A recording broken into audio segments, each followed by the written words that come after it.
अस्सलामुअलैकुम जी। आपको हमारे चैनल ALP इलेक्ट्रिक सोलर जी में खुश आमदीद। आज हम एक नए सेटअप के साथ आपकी खिदमत में हाजिर हुए हैं। यहाँ पर हमने जो है 8 किलो वाट इनफिनिक्स का रिगॉन मॉडल की इंस्टॉलेशन की है। उस पर टोटल कितने कैपेसिटी के सोलर पैनल लगेंगे और कितनी टोटल कैपेसिटी होगी और कितनी स्ट्रिंग बनाकर हम है सोलर पैनल अपने जो है इन्वर्टर पर इंस्टॉल कर सकते हैं, इसकी मुकम्मल इन्फॉर्मेशन इंशाल्लाह हम आपसे शेयर करेंगे। अगर आप हमारे चैनल पर न्यू है तो हमारे चैनल को सब्सक्राइब और बेल आइकन को पुश कर दें ताकि हमारे आने वाली मज़ीद वीडियो आप तक बआसानी पहुँच सके। यहाँ पर आप स्ट्रक्चर देख सकते हैं कि हमने जो है एंगल का स्ट्रक्चर तैयार कराया और इसकी मुकम्मल जो है डिग्री हमने 25 की डिग्री बनाई है और इसकी डिग्री को और इसके जो है मेन पॉइंट इसके जावियों को मद्देनज़र रखा गया है। अगर आपके सोलर का स्ट्रक्चर का जाविया और आपकी डिग्री सोलर के पैनल की सूरज की रिफ्लेक्शन लाइट के साथ सेम अच्छे तरीके से बना सकेंगे तो आपको सोलर की प्रोडक्शन का रिज़ल्ट बहुत अच्छा मिलेगा। अदरवाइज़ आपने अक्सर देखा होगा कि लोग जो अक्सर इंस्टॉलर हैं जो सोलर की डिग्री बनाना नहीं जानते या वो डिग्री नहीं निकालते, अपना काम करते हैं और चले जाते हैं। उससे क्या होता है कि सोलर की एफिशिएंसी आपको अच्छी तरीके से नहीं मिल पाती। तो यहाँ पर हमने आप देख सकते हैं मुकम्मल 25 डिग्री पर जो है इसकी इंस्टॉलेशन की है, जहाँ इससे क्या होगा कि सूरज की लाइट हमारे सोलर पैनल पर जो रिफ्लेक्ट करेगी और जिससे हमें एफिशिएंसी जो है मुकम्मल एक्यूरेट सोलर पैनल की मिलेगी।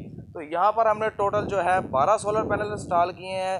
इसकी 6 की 2 स्ट्रिंग बनाई। स्ट्रिंग बनाकर हमने जो है इन्वर्टर के पास लेके गए। यहाँ पर अक्सर जो है इंस्टॉलर क्या करते हैं कि 6 सीरियल सोलर पैनल को सीरीज करते हैं, इसी तरह के 6 को सीरीज करते हैं, फिर उसकी एक लीड बनाते हैं और इन्वर्टर के पास ले जाते हैं। ऐसा नहीं करना चाहिए, इससे भी आपकी सोलर की एफिशिएंसी जो है वो आपको एक्यूरेट नहीं मिलती। तो मैं आपको यही रिक्वायरमेंट करता हूँ, जिस इन्वर्टर के पास 4 MC4 कनेक्टर हैं वहाँ पर 2 स्ट्रिंगें बनाएं। अगर एक इन्वर्टर के पास एक ही MC4 के कनेक्टर की स्ट्रिंग है सोलर पैनल की, फिर भी आप उसकी 2 स्ट्रिंगें बनवाएं और आप ब्रेकर पे जाकर कॉमन करें और इन्वर्टर को दें। इससे आपके सोलर पैनल की एफिशिएंसी बहुत अच्छी मिलेगी। तो हमने यहाँ पर 12 सोलर पैनल लगाए, 2 स्ट्रिंगें बनाई 6 की और सीरीज किया और इन्वर्टर के पास ले गए। अब चलते हैं हम इन्वर्टर की जाना। वहाँ पर आपको इन्वर्टर का लोगो और इन्वर्टर कंपनी जो है हमने जो इन्फिनिक्स का 8 किलो वाट इंस्टॉल किया है उसका जो मुकम्मल जो है आपसे शेयरिंग करते हैं। हमने हाइब्रिड चलाया है बैटरी के बिना। आप अगर हाइब्रिड चलाना चाहते हैं तो आपको कौन सी सेटिंग करना पड़ेगी, अगर आप बैटरी बैंक लगाना चाहते हैं तो आपको बैटरी बैंक के हिसाब से कौन सी सेटिंग करना पड़ेगी। तो चलते हैं इन्वर्टर की जाना, वहाँ पर जाकर आपको जो इसकी प्रोग्राम की सेटिंग शेयर करते हैं और आपको हमारी इंस्टॉलमेंट का जो हमने जहाँ पर इंस्टॉल किया उसका जो है व्यू भी दिखाते हैं। चलते हैं इन्वर्टर की तरफ। यहाँ पर हम जो है इन्वर्टर के पास पहुँच चुके हैं। आप देख सकते हैं इन्फिनिक्स कंपनी का रिगॉन मॉडल है। हमने प्रॉपर जो है इसके डीपी बॉक्स लगाए हैं। सोलर पैनल की जो स्ट्रिंगें बना के लेके हम 6 की, उनके लिए भी ब्रेकर लगाया प्रोडक्शन। हम पास चलते हैं और इसकी जो है आपको सेटिंग और इसकी जो तरीकाकार बता। यहाँ पर देख सकते हैं 2 डीपी बक्से हमने लगाए हैं। सोलर के जो है हमने अलहदा लगाए हैं, सोलर 1 और सोलर 2। 6 की स्ट्रिंग के लिए एक सोलर पैनल, इसी तरीके से 6 की स्ट्रिंग हमने दूसरा ब्रेकर लगाया और उस पर इसको कंट्रोल किया और इन्वर्टर के MC4 कनेक्टर में दिया पहली स्ट्रिंग और दूसरी स्ट्रिंग। इसी तरीके से जो है दूसरे डीपी जाना पा जाए तो UPS की चार्जिंग के लिए हमने ब्रेकर लगाया, साथ ही प्रोटेक्शन लगाई।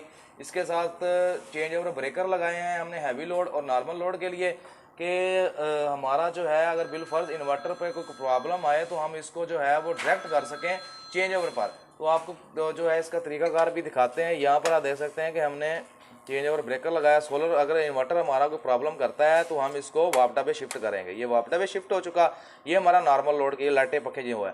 इसी तरीके से दूसरा चेंज ओवर हमने लगाया है इसी को AC के लिए कि AC वगैरह जो हैवी लोड है उसको हम जो है वापडा पर डायरेक्ट कर सकें। चेंज ओवर की मदद से हम डायरेक्ट करेंगे। ज़्यादा हमारा जो है 24 घंटे जो है ये चेंज ओवर जो है सोलर पर ही रहकर इन्वर्टर से हमारी रात के टाइम भी वापडा की क्रॉसिंग करके इन्वर्टर को चलाएगा। तो यहाँ पर जो इन्वर्टर है इसकी बात कर ली जाए प्राइस की, तो इसकी प्राइस की बात कर ली जाए तो प्राइस आज की डेट में ये 3,25,000 का इन्वर्टर है। 8 किलो वाट इसकी कैपेसिटी है। रिगॉन मॉडल है। इसको IP65 की लिहाज की तरह डिज़ाइन किया गया है लेकिन IP65 नहीं है।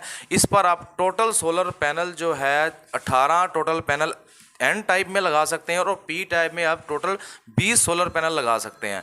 तो ये थी सोलर पैनल की कैपेसिटी। अब इसको हमने बिना बैटरी के चलाया हुआ है, अभी बैटरी हमने इंस्टॉल नहीं की, हाइब्रिड चलाया हुआ है। अगर इसकी सेटिंग 1 नंबर की हमें करनी पड़ेगी जिससे हमारा इन्वर्टर जो है हाइब्रिड के तौर पर चलेगा। अगर आप बैटरी बैंक लगाएंगे तो बैटरी की सेटिंग किस तरीके से करनी है तो वो मेरी जो है इन्फिनिक्स की मैंने पहले ये वीडियो अपलोड की हुई है, उसमें मुकम्मल मैंने सेटिंग बताई हुई है।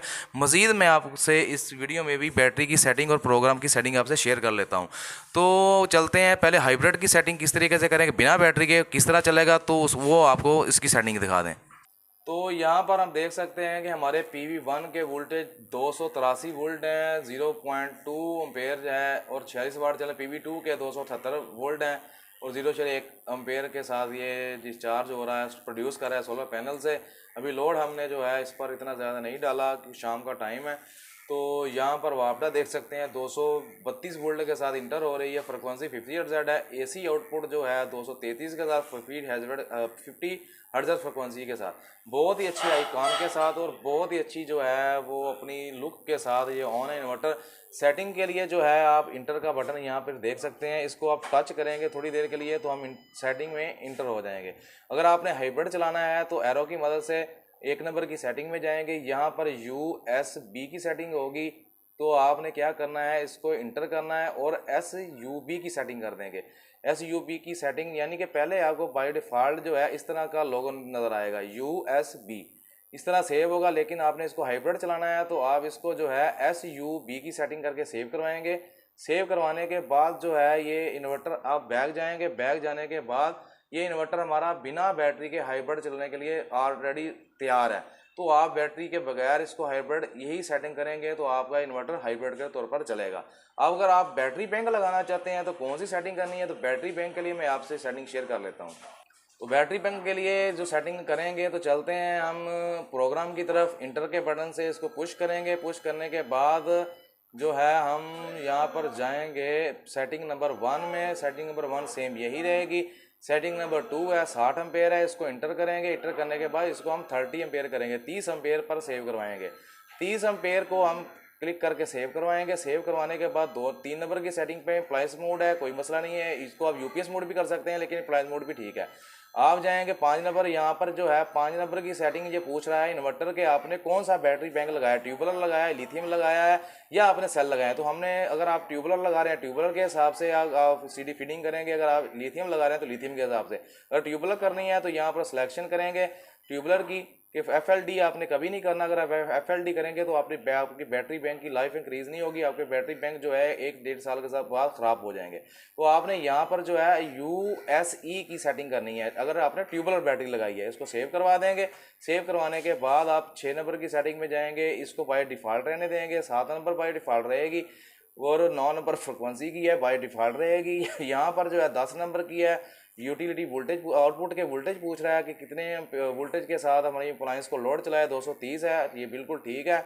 इसके बाद जो 11 नंबर की सेटिंग है यूटिलिटी से, कह रहा है कि सोलर की प्रोड्यूसिंग ना हो तो यूटिलिटी से हमारा जो इन्वर्टर कितने एम्पेयर से बैटरी बैंक को चार्ज करे। तो हम कहेंगे कि हमारा बैटरी बैंक जो है यूटिलिटी से चार्ज हो 10 एम्पेयर से, ताकि हमारा बिल कम से कम आए नाइट के तौर पर जब सोलर की प्रोडक्शन ख़त्म हो जाती है। सेव करवाएंगे। सेव करवाने के बाद जो है आगे जाएंगे। 12 नंबर की सेटिंग पूछ रहा है कि बैटरी कितने वोल्ट पर पहुंच जाए तो हमारा इन्वर्टर जो है वापडा से कंटिन्यू करके हमारी बैटरियों को चार्ज करे।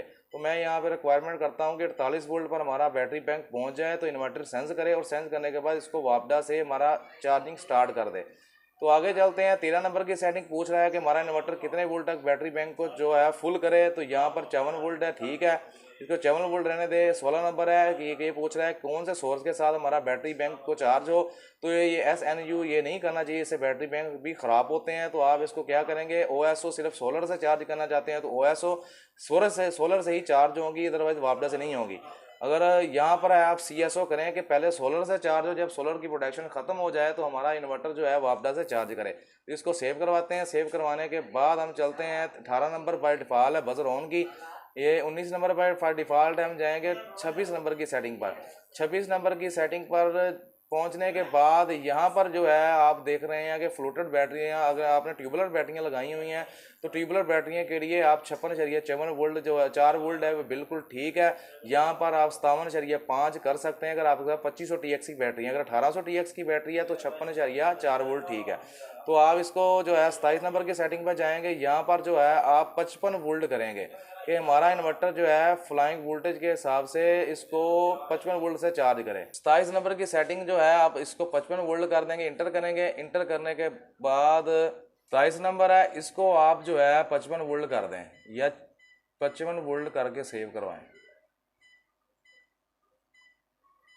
55 वोल्ट हो चुके हैं, इसको सेव करवाएंगे। सेव करवाने के बाद जो है आगे जाएंगे हम 29 नंबर की सेटिंग जो है ये पूछ रहा है कि कितने वोल्ट तक हमारा बैटरी बैंक जाए तो हमारा इन्वर्टर जो है डिस्चार्ज होने के बाद इसको ऑफ करवा दे ताकि बैटरी बिल्कुल डिस्चार्ज 0 पॉइंट पे ना चली जाए। तो यहाँ पर आप जो है 41 वोल्ट करें कि 41 वोल्ट तक हमारा बैटरी बैंक हम यूज़ कर सकें, इससे कम जो है वो ना हमारा बैंक डिस्चार्ज होने पाए, डेड ना हो। तो इसको 41 कर दें, 40 वोल्ट तक ही रहने दें, इसको सेव करवा दें। सेव करवाने के बाद जो है आप जाएंगे इसकी 30 नंबर की इक्वलाइजेशन के वोल्टेज हैं, अगर नई बैटरी हैं तो इसको डिसेबल रहने दें। अगर आपकी बैटरी 1 साल लाइफ इंक्रीज़ कर चुकी है तो आप इसको इनेबल करेंगे।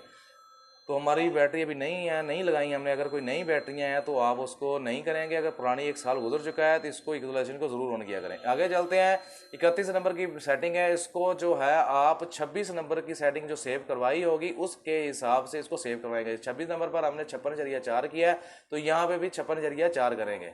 तो यहाँ पर 56 हमने 4 कर दिया है। 26 नंबर की सेटिंग को मद्देनजर रखते हुए यहाँ पर 26 नंबर की जो सेटिंग होगी वही 31 नंबर की करेंगे। अब चलते हैं, इसकी अगर नेट फीडिंग करानी है, आपने नेट मीटिंग करवानी है, वो कौन से नंबर पर आएगी तो आपको वो भी शेयर कर लेते हैं। आगे चलते हैं, इसकी सेटिंग 33 नंबर है, 60 है, 34 नंबर है, ये भी बाई डिफ़ॉल्ट रहने देते हैं, 35 बाई डिफ़ॉल्ट है, 36 बाई डिफ़ॉल्ट है, इसी तरीके से 37 बाई डिफ़ॉल्ट है, इसको छेड़ने की जरूरत। 38 नंबर पर आपको जो है ग्रिड फीडिंग का ऑप्शन मिलेगा।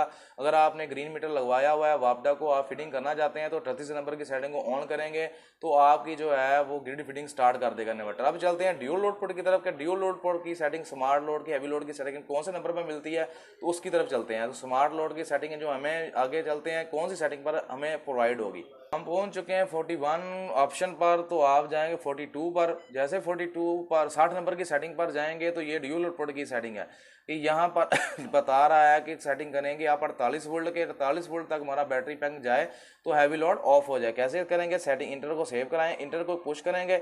इंटर करने के बाद जो है आप इंटर करेंगे 42 वोल्ट, 42 को हम 48 वोल्ट करेंगे कि हमारा बैटरी बैंक जो है 48 वोल्ट तक हमारा हैवी लोड को कंटिन्यू रखे। जैसे ही 48 वोल्ट तक बैटरी बैंक पहुंचेगा तो हमारे एसी, हैवी लोड, इस्त्री, रूटर, फ्रिज वगैरह सोलर ना होने की सूरत में रात के टाइम ऑटोमेटिक इसको ऑफ करवा दे। जब वापडा बंद हो, जैसे ही लाइट आए तो ये दोबारा कंटिन्यू हमारा वापडा से करवा दे। जैसे सुबह सोलर आएगा तो ये हाइब्रिड के तौर पर चलेगा, कोई टेंशन वाली बात नहीं। इसकी सेटिंग जो है ड्यूल लोड पोर्ट की आपको करनी पड़ेगी 48 वोल्ट करके। हम इसको सेव करवाते हैं कि हमारा हैवी लोड जो है 48 वोल्ट तक बैटरी पहुंच जाए तो ये इसको डिस्कनेक्ट कर दे। तो इसको आप सेव करवा दें। सेव करवाने के बाद इसकी सेटिंग को सेव करवाएंगे। सेव करवाने के 62 नंबर की सेटिंग है, 61 नंबर की, इसी तरह 62 की है, बाय डिफ़ॉल्ट रहने दे। उम्मीद है कि जो मैंने आपसे वीडियो इसकी जो सेटिंग शेयर की है, रिगॉन मॉडल है, इन्फिनिक्स कंपनी का इन्वर्टर है, ये बहुत ही खूबसूरती नफासत के साथ इसको बनाया गया है। इसकी जितनी भी मैंने आपके साथ सेटिंग शेयर की है ये आपकी बैटरी की लाइफ के लिए और इन्वर्टर की लाइफ के लिए बेहतरीन परफॉर्मेंस के लिए ये आपकी सेटिंग है। आपकी बैटरी बैंक जो है इंशाल्लाह 4 से 5 साल उसकी लाइफ इंक्रीज़ होगी। आपको कभी भी किसी बैटरी के मामले में किसी भी किस्म की जो है वो बैकअप के तौर पर या बैटरी को चेंज करने में प्रॉब्लम नहीं आएगी। अगर जो उम्मीद है कि जो मैंने आपसे सेटिंग शेयर की आपको बाखूबी समझ आ चुकी होगी। किसी भी किस्म की इंस्टॉलेशन अगर हमसे करवाना चाहते हैं पाकिस्तान किसी भी शहर में तो हमारे व्हाट्सएप नंबर मेंशन है, उस पर रब्ता करें। हम अपनी सर्विस फराहम करने के लिए हाजिर खिदमत हैं।